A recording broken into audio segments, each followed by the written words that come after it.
അപ്പോൾ ബർത്ത്ഡേ ഒക്കെ കഴിഞ്ഞിട്ടിപ്പോൾ ഒരു മാസമൊക്കെ സത്യത്തിലായി. പക്ഷേ ഇപ്പോഴാണ് ഈ ഒരു വീഡിയോ അപ്ലോഡ് ചെയ്യാനായിട്ടുള്ളൊരു സമയമായത്. മോൻ്റെ ബർത്ത്ഡേക്ക് സാധാരണ നമ്മളൊരു ബർത്ത്ഡേ എന്നൊക്കെ പറഞ്ഞു വരുന്ന സമയത്ത് എന്തെങ്കിലുമൊക്കെ ഒരു ബർത്ത്ഡേ ഡെക്കോർ എന്നൊക്കെ പറഞ്ഞിട്ട് നമ്മൾ ഓൺലൈനിൽ എന്തെങ്കിലുമൊക്കെ വാങ്ങിക്കാറുണ്ട്. നമ്മുടെ വീടൊന്ന് ചെറുതായിട്ട് എന്തെങ്കിലും ഒന്ന് അറേഞ്ച് ചെയ്ത് ഡെക്കറേറ്റ് ചെയ്യുമല്ലോ. പക്ഷേ ഇപ്രാവശ്യം ഞാൻ വിചാരിച്ചു നമ്മളെക്കൊണ്ട് പറ്റണ പോലെ, കാരണം നമ്മൾ ഈ ഓൺലൈനായിട്ട് വാങ്ങിക്കുമ്പോൾ അതിൽ എല്ലാ ഐറ്റംസും നമ്മൾ യൂസ് ചെയ്യണില്ല. കുറേ സാധനങ്ങൾ വേസ്റ്റായി പോവാണ്. അപ്പോൾ അത് കാരണം നമുക്ക് ആവശ്യമുള്ളത് മാത്രമായിട്ട് എടുത്താലോ എന്ന്. മോൻ്റെ ഇപ്രാവശ്യത്തെ ബർത്ത്ഡേയുടെ തീം എന്ന് വെച്ച് കഴിഞ്ഞാൽ ഒരു കൺസ്ട്രക്ഷൻ അല്ലെങ്കിൽ ഒരു എഞ്ചിനീയർ എന്നൊക്കെ പറയുന്ന ആ ഒരു തീമാണ് നമ്മൾ വിചാരിച്ചിട്ടുണ്ടായിരുന്നത്. അപ്പോൾ നമ്മൾ ഈ ഗൂഗിളിൽ സെർച്ച് ചെയ്തിട്ട് അങ്ങനത്തേനെ പറ്റിയ ഒരു കൺസ്ട്രക്ഷൻ, അങ്ങനത്തെ ഒരു കാർട്ടൂൺ പിക്ചേഴ്സ് എന്നുള്ള ക്യൂട്ട് കാർട്ടൂൺ ഇമേജസ് എന്ന് പറഞ്ഞിട്ട് ഇങ്ങനെ സെർച്ച് ചെയ്തപ്പോൾ എനിക്ക് കുറച്ചിങ്ങനെ പിക്ചേഴ്സ് ഇങ്ങനെ നല്ല എനിക്കിഷ്ടപ്പെട്ട പിക്ചേഴ്സ് നമ്മൾ ഡൗൺലോഡ് ചെയ്തെടുത്തു. എന്നിട്ട് നമ്മളത് പ്രിൻ്റ് എടുക്കുകയാണ് ചെയ്തത് കേട്ടോ. അപ്പോൾ ഞാൻ ഉദ്ദേശിച്ചത് എങ്ങനെയാണെന്ന് വെച്ച് കഴിഞ്ഞാൽ നമ്മൾ കേക്കൊക്കെ കട്ട് ചെയ്യണതിൻ്റെ ആ ഒരു ബാക്ക്ഗ്രൗണ്ടിൽ ഇങ്ങനത്തെ കട്ടൗട്ട്സ് ഇങ്ങനെ ഒട്ടിക്കുക എന്നുള്ളതാണ് വിചാരിച്ചിട്ടുണ്ടായിരുന്നത്. അപ്പോൾ അതിന് വേണ്ടിയിട്ട് ഓരോ പേജസിൽ നമുക്ക് ഇഷ്ടപ്പെട്ടിട്ടുണ്ടായിരുന്ന പ്രിൻ്റ് എടുത്തിട്ടുണ്ടായിരുന്ന ഓരോ പിക്ചേഴ്സ് നമ്മൾ ആ കറക്റ്റ് ആ ഒരു ഷേപ്പിൽ തന്നെ കട്ട് ചെയ്തിട്ട് എടുത്ത് കഴിഞ്ഞാൽ ഒട്ടിക്കാമെന്നാണ് വിചാരിച്ചിട്ടുണ്ടായിരുന്നത്. ഇപ്പോൾ ഈ കാണിച്ചുകൊണ്ടിരിക്കുന്നത് എന്താണെന്ന് വെച്ച് കഴിഞ്ഞാൽ, സാധാരണ നമ്മൾ ആ ടി വി വെച്ചിട്ടുള്ള ആ ഒരു സൈഡിലാണ് നമ്മൾ എപ്പോഴും കേക്ക് കട്ടിംഗ് ഒക്കെ ചെയ്യാറുള്ളത്. പക്ഷേ ഇപ്രാവശ്യം നമ്മൾ സൈഡൊന്ന് മാറ്റി പിടിച്ചു. അപ്പോൾ അതാണൊന്ന് കാണിച്ചത്.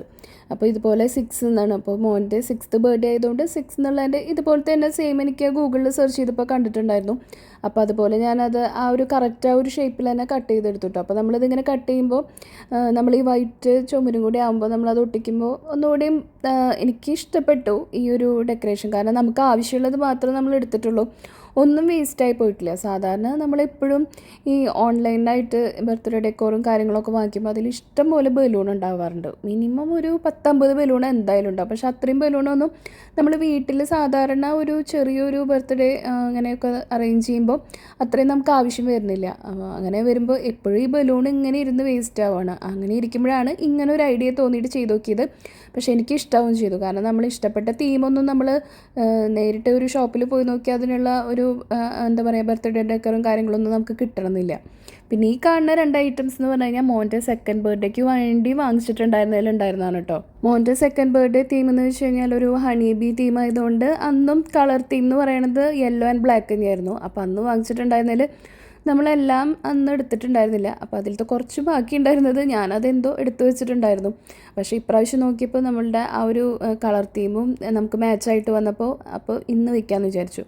അങ്ങനെ എടുത്തതായിരുന്നു. അപ്പോൾ പറഞ്ഞ പോലെ നമ്മളുടെ ഇന്നത്തെ ഒരു കളർ തീം എന്ന് പറയുമ്പോൾ ആ ഒരു കൺസ്ട്രക്ഷൻ എന്നൊക്കെ പറയുമ്പോൾ നമുക്കറിയാമല്ലോ, ആ ഒരു കളർ എന്ന് പറയുമ്പോൾ യെല്ലോ ആൻഡ് ബ്ലാക്ക് ആയിരിക്കും. നമ്മൾ അതിലത്തെ ആ ഒരു അവരുടെ ഡ്രസ്സിങ് ആയാലും അതുപോലെ ആ വണ്ടികളുടെയൊക്കെ കളർ എന്ന് പറയണതിൻ്റെ അത് വെച്ചിട്ടാണ് നമ്മൾ ആ ഒരു കളർ തീം എടുത്തിട്ടുണ്ടായിരുന്നത്. പിന്നെ നമ്മൾ കേക്ക് കട്ട് ചെയ്യുമ്പോൾ അതിൻ്റെ സൈഡിൽ ആ ടേബിളിൽ എന്തെങ്കിലുമൊക്കെ വെക്കണമല്ലോ. അപ്പോൾ ഈ ഹാപ്പി ബർത്ത്ഡേ ജോവാക്കിം ആറൊന്ന് വീണുപോയി. അപ്പോൾ ഇതുപോലെ നമ്മളിങ്ങനത്തെ ബോർഡിൽ വെച്ചിട്ട് ഞാനതുപോലെ ആ ഒരു ക്യാപ്പും പിന്നെ ഒരു ചെറിയൊരു ഇങ്ങനത്തെ ലോറി കൺസ്ട്രക്ഷൻ്റെ ഒക്കെ പോലത്തെ ഒരു വണ്ടിയുടെ ഇങ്ങനത്തെ കാർട്ടൂൺ എടുത്തിട്ടുണ്ടായിരുന്നത് കട്ട് ചെയ്തിട്ട് ഈ ഒരു ബോർഡിൽ വെച്ച് കൊടുക്കായിരുന്നു. നെക്സ്റ്റ് പിന്നെ ചെയ്തിട്ടുണ്ടായിരുന്നത് നമ്മുടെ കേക്ക് ടോപ്പറായിട്ടും നമ്മൾ തന്നെ സെറ്റ് ചെയ്യാണ് ചെയ്തത് കേട്ടോ. കാരണം ഞാൻ നോക്കുമ്പോൾ കേക്ക് ടോപ്പർ നമ്മൾ സാധാരണ വാങ്ങിക്കുമ്പോൾ എന്തെങ്കിലും ഒരു പിക്ചർ ഉണ്ടാവും, എന്നിട്ട് അതൊരു സ്റ്റിക്കിൽ വെച്ചിട്ടുണ്ടാവും. അപ്പോൾ ഞാൻ വിചാരിച്ചു അതുപോലെ തന്നെ ഒരു പിക്ചർ കട്ട് ചെയ്തിട്ട് കുറച്ചുകൂടി കട്ടിയുള്ള ഒരു കാർഡ്ബോർഡ് അങ്ങനത്തെ ഒരു കുറച്ചുകൂടി കട്ടിയുള്ള ഒരു ഷീറ്റിലേക്ക് ഒട്ടിച്ചിട്ട് കറക്റ്റ് ആ ഷേപ്പിൽ തന്നെ കട്ട് ചെയ്തെടുക്കുക. എന്നിട്ട് പിന്നെ നമ്മുടെ ബാർബിക്യൂ സ്റ്റിക്കോ അല്ലെങ്കിൽ നമ്മുടെ എന്ത് വേണമെങ്കിലും എടുക്കാം. നമുക്കിപ്പോൾ ഇവിടെ ഈർക്കിളിയൊന്നും കിട്ടാത്ത കാരണം അങ്ങനെയാണെങ്കിൽ അതെടുത്താലും മതി. അതൊന്ന് കട്ട് ചെയ്തിട്ട് നമുക്ക് ആവശ്യത്തിനുള്ള ഒരു സൈസിൽ കട്ട് ചെയ്തെടുക്കുക. എന്നിട്ട് നമുക്ക് ഈ ഒരു നമ്മളെടുത്തിട്ടുള്ള പിക്ചറിൻ്റെ ബാക്ക് സൈഡിലായിട്ട് ഒട്ടിച്ചു കൊടുക്കാം. ചുരുക്കി പറഞ്ഞാൽ ഇപ്രാവശ്യത്തെ എല്ലാ ബർത്ത്ഡേ ഡെക്കോറും നമ്മൾ തന്നെ ചെയ്തതായിരുന്നു. അങ്ങനെ പുറത്തുനിന്നൊന്നും അങ്ങനെ വാങ്ങിച്ചതില്ല കേട്ടോ. നമുക്ക് ഇത്രയും ആവശ്യമുള്ളൂ.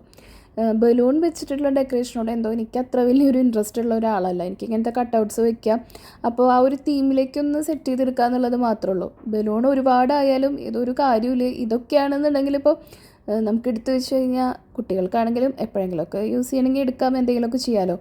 അപ്പോൾ നമ്മുടെ തീം എന്ന് പറയുമ്പോൾ യെല്ലോ ആൻഡ് ബ്ലാക്ക് ആയതുകൊണ്ട് നമ്മളുടെ ഡ്രസ് കോഡ് എല്ലാവരും ബ്ലാക്ക് ആയിരുന്നു കേട്ടോ. പിന്നെ കുറച്ച് കഴിഞ്ഞപ്പോഴേക്കും നമ്മുടെ എല്ലാവരും വന്നു. മോഹിനി ഡ്രസ്സ് ഇട്ട് കൊടുത്തിട്ടുള്ളത് ഒരു കുട്ടി എഞ്ചിനീയർ എന്നുള്ള രീതിയിൽ ആ ഒരു യെല്ലോ ആ ഒരു കളർ ആ ഡ്രസ്സും ഒരു ക്യാപ്പും ഉണ്ടായിരുന്നു. അത് നമ്മൾ വാങ്ങിച്ചിട്ടുള്ളതായിരുന്നു. കേക്ക് പിന്നെ ഒരു മാംഗോ കേക്കായിരുന്നു. യെല്ലോ കളർ തീം വിചാരിച്ചിട്ടാണ് നമ്മൾ അങ്ങനത്തെ ഒരു കേക്ക് വാങ്ങിച്ചത് കണ്ട. അപ്പോൾ ആ ബർത്ത്ഡേ സോൺ എന്നുള്ളത് ഞാൻ തന്നെ ഉണ്ടാക്കിയതായിരുന്നു. ഇതുപോലൊരു പിക്ചർ നമ്മൾ കട്ട് ചെയ്തെടുത്തിട്ട് ഇതുപോലെ സ്റ്റിക്കിലേക്ക് ഒട്ടിച്ച് കൊടുത്തിട്ട് കേക്കിൽ വെച്ചു. അങ്ങനെ എല്ലാവരും എത്തി കുറച്ച് കഴിഞ്ഞപ്പോഴേക്കും നമ്മളുടെ കേക്ക് കട്ടിങ് ഒക്കെ നമ്മൾ ചെയ്തു കേട്ടോ. അങ്ങനെ കേക്ക് കട്ട് ചെയ്തിട്ട് പിന്നെ നമ്മുടെ കുറച്ച് ഫോട്ടോസും അങ്ങനെ നല്ല കുറച്ച് വീഡിയോസൊക്കെ എടുത്ത് വെക്കായിരുന്നു. പിന്നെ എല്ലാവരും ഫുഡ് കഴിച്ചു. നമ്മൾ ബിരിയാണി ആയിരുന്നു വാങ്ങിച്ചിട്ടുണ്ടായിരുന്നത്. അങ്ങനെ ബിരിയാണിയൊക്കെ കഴിഞ്ഞതിന് ശേഷം കുട്ടികളെല്ലാവരും കൂടിയിട്ട് ഒരു ചെറിയൊരു ഗെയിമൊക്കെ അവരെന്നെ കളിക്കുകയായിരുന്നു. കുറച്ച് കഴിഞ്ഞപ്പോഴേക്കും അടിയും ബഹളമൊക്കെ ആയിട്ട് അങ്ങനെ കളിയൊക്കെ നിന്നു. അങ്ങനെ ഇതായിരുന്നു മോൻ്റെ ബർത്ത്ഡേയുടെ അന്നത്തെ കുറച്ച് വിശേഷങ്ങൾ കേട്ടോ. അപ്പോൾ ഇതായിരുന്നു നമ്മളുടെ തീം. മോൻ്റെയും മോളുടെയും ബർത്ത്ഡേ ആകുമ്പോൾ എന്തെങ്കിലും ഒരു ചെറിയൊരു തീം നമ്മൾ എല്ലാ വർഷവും എന്തെങ്കിലുമൊക്കെ പ്ലാൻ ചെയ്യാറുണ്ട്. അപ്പോൾ ഇതൊക്കെയായിരുന്നു ഇന്നത്തെ വിശേഷം.